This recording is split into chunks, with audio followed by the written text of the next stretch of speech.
پێشانگای نێودەوڵەتی لە سلێمانی بۆ جاری دووەم کتێب پێشکەشەکە کتێب نمایش دەکا.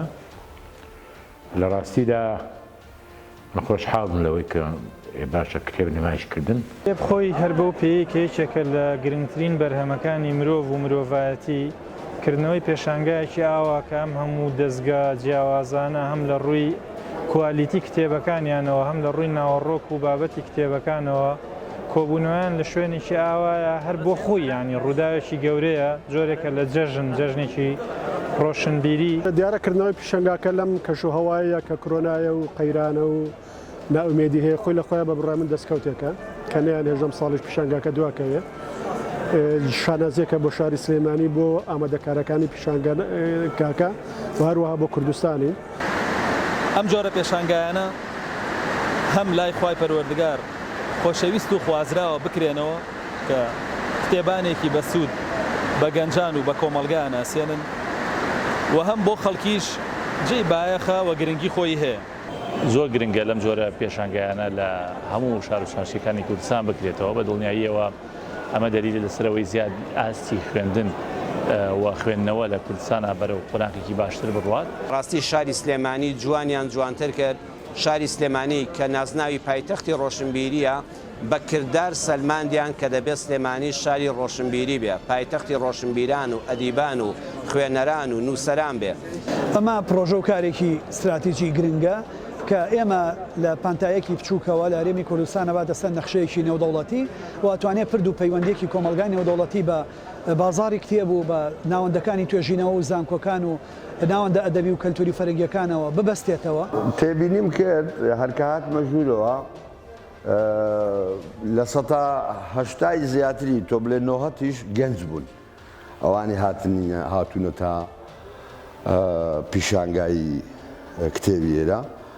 ئەم نیشانەیە هەمیشە گەنجێتی سلێمانی پیشان دەدا و ئەوەمان پێ دەڵێ وا هەز دەکەم کە ئیتر گەنج ئەو شارەی بەدەستەوەیە. بە تایبەتیش کە ئێستا دەبینین ئەم پێشەنگایە لە شاری سلەیمانیا کراوەتەوە دەگەڕێمەوە بۆ ئەو وتە گرنگەی کە هەمیشە کتێب باشترین هاوڕێیە بۆ هەموو ئینسانێک. طبعاً سوودی تێکەڵاویە هەموو ناونیشانە و تێکەڵاوی هەموو دەموچاوە لە کۆی گشتی عێراق و خەڵک هاتووە نەگەر لە هەرێمی کوردستانەوە ئەم بۆ خۆی تێکەڵاوبوونێک دروستەکە تێکەڵاوبوونی فکری لەگەڵ ڕۆشنبیری.